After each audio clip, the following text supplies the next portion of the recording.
Salam berjumpa kembali Bapak Ibu, saudara-saudariku yang terkasih. Pada kesempatan ini saya mengajak kita kembali lagi mempersiapkan sedikit waktu kita untuk mendengarkan sabda Tuhan yang kita ambil dari Penginjil Matius bab 15 ayat 29 sampai 37. Yesus menyembuhkan banyak orang sakit dan memberi makan 4.000 orang. Setelah meninggalkan daerah itu, Yesus menyusur pantai Danau Galilea dan naik ke atas bukit lalu duduk di situ.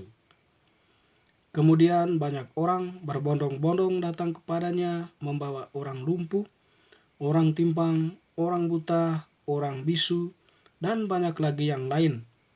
Lalu meletakkan mereka pada kaki Yesus dan Ia menyembuhkan mereka semuanya. Maka takjublah orang banyak itu melihat orang bisu berkata-kata, orang timpang sembuh, orang lumpuh berjalan, orang buta melihat, dan mereka memuliakan Allah. Lalu Yesus memanggil murid-muridnya dan berkata, "Hatiku tergerak oleh belas kasihan kepada orang banyak itu. Sudah 3 hari mereka mengikuti aku, dan mereka tidak mempunyai makanan. Aku tidak mau menyuruh mereka pulang dengan lapar.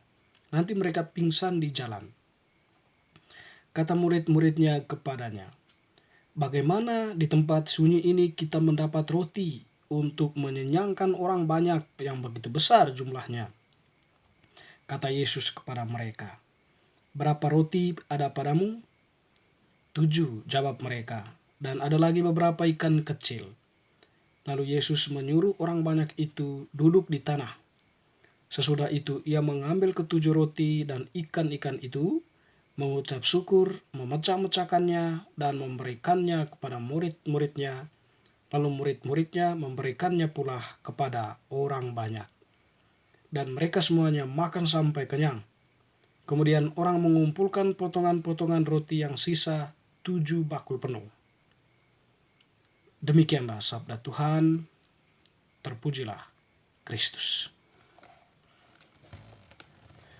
Teman-teman sekalian, Bapak Ibu saudara-saudariku yang terkasih, Penginjil Matius yang kita dengarkan tadi mengisahkan 2 peristiwa besar ya yang terjadi. Dan 2 peristiwa itu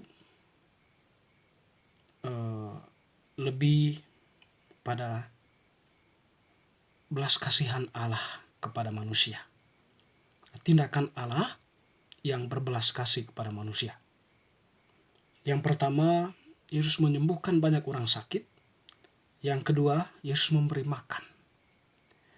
Yesus menyembuhkan orang sakit itu dikisahkan di mana Yesus sebagai pemimpin, dia naik ke atas bukit lalu duduk di situ. Dan ada begitu banyak orang yang datang kepadanya membawa orang-orang sakit. Dan apa yang dilakukan Yesus ketika mereka itu datang kepada dia?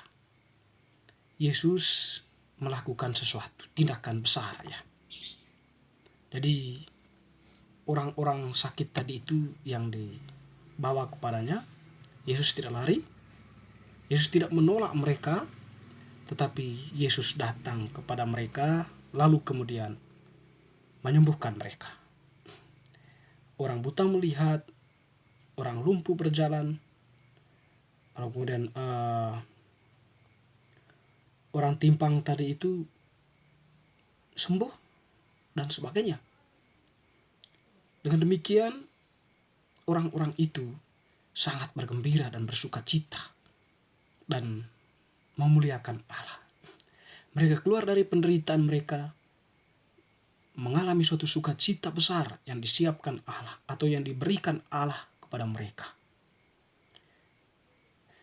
Mereka kemudian merasakan Allah memperhatikan mereka, sehingga mereka pun dengan sepenuh hatinya memuliakan Allah Israel.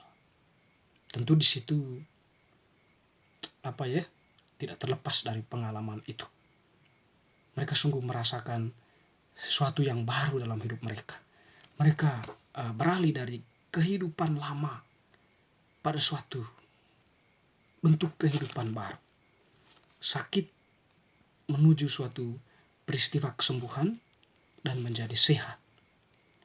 Yang tentunya semua orang pada waktu itu tidak bisa melakukan hal-hal itu. Hanya Yesus yang bisa melakukan itu. Allah sendiri yang terlibat di dalam penderitaan mereka dan membawa mereka kepada suatu kehidupan yang sejahtera yang membahagiakan hidup mereka. Lalu kemudian yang kedua, Yesus memberi makan 5.000 orang. Itu didorong oleh rasa belas kasihan Yesus sebagai sesama manusia, ya.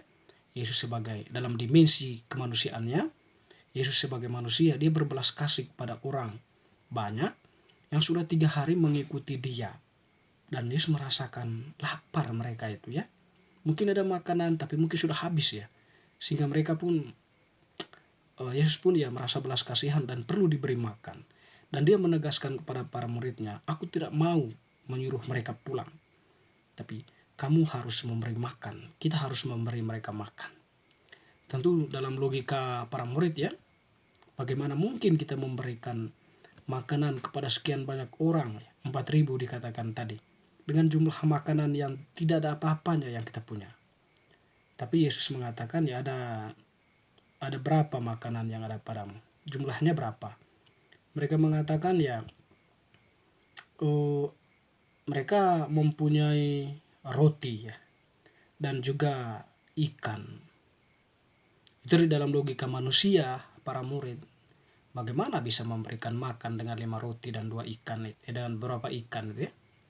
Lalu Yesus kemudian meminta mereka untuk memberikan roti dan ikan itu kepadanya. Lalu menyuruh orang banyak itu duduk.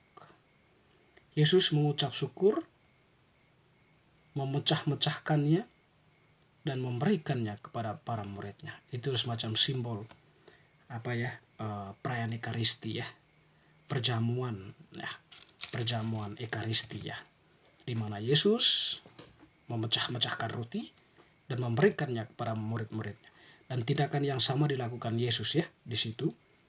Dia mengucap syukur kepada Bapaknya, lalu kemudian memecah-mecahkan roti itu dan menjadi santapan banyak orang yang diberikan oleh para murid kepada mereka dari Yesus. Tentu di situ, ya, simbol kemudian nanti tubuh Yesus itu sebagai kurban, sehingga manusia memperoleh keselamatan. Dipecah-pecahkannya roti itu lalu dibagikannya kepada mereka yang pantas untuk menerimanya. Teman-teman sekalian, Bapak Ibu Saudara-saudari, dari bacaan ini kita merenungkan bahwa Allah itu adalah Allah yang berbelas kasih. Hidup kita, ya, sebagai manusia, sebagai orang beriman, tentu tidak sempurna, ya. Kita sakit, ya. Saya, Anda semua sakit. Ya, sakit tidak berarti sakit dalam arti fisik, ya, tapi lebih pada hati kita, ya, ego kita, kadang-kadang ambisi kita, ya, dimana di suatu saat, di suatu sisi, di suatu kesempatan kita menjadi orang-orang sakit, tak mampu melihat penderitaan sesama, tak mampu berjalan untuk memberikan makna bagi kehidupan, dan juga dalam posisi itu juga kita tidak bisa berbuat apa-apa. Itu semua terjadi karena kita membuat sebuah sekat pembatas, ya, antara diri kita dengan kehadiran yang lain. Hati kita yang tertutup. Oleh karena itu di situ kita membutuhkan kehadiran Allah untuk menyembuhkan kita. Pada momen Advent inilah menjadi poin penting bagi kita, atau menjadi kesempatan berharga untuk kita, untuk merenungkan diri bahwa memang diri kita ini dikasihani oleh Allah. Allah mau menyembuhkan kita, yang terpenting hati kita terbuka dan mau datang kepadanya. Demikian pun Allah itu berbelas kasih kalau kita datang kepadanya. Bagaimana tadi orang-orang itu, ya, datang kepada Yesus dan mau mendengarkan dia, sehingga mereka pun memperoleh kekenyangan, ya, kepuasan. Demikian pun kita, kita tentunya lapar secara rohani. Kalau kita datang kepada Yesus, tentu Tuhan sendiri akan memberikan kita kelegahan, kepuasan dengan firman-firman-Nya yang diajarkan oleh gereja, yang disampaikan oleh gereja ya, oleh gereja kepada kita. Dan itu semua akan mendapatkan makna kalau kita sungguh-sungguh menerimanya, mendengarnya dengan baik, dengan hati kita yang tulus. Semoga bacaan hari ini semakin meneguhkan iman kita. Amin.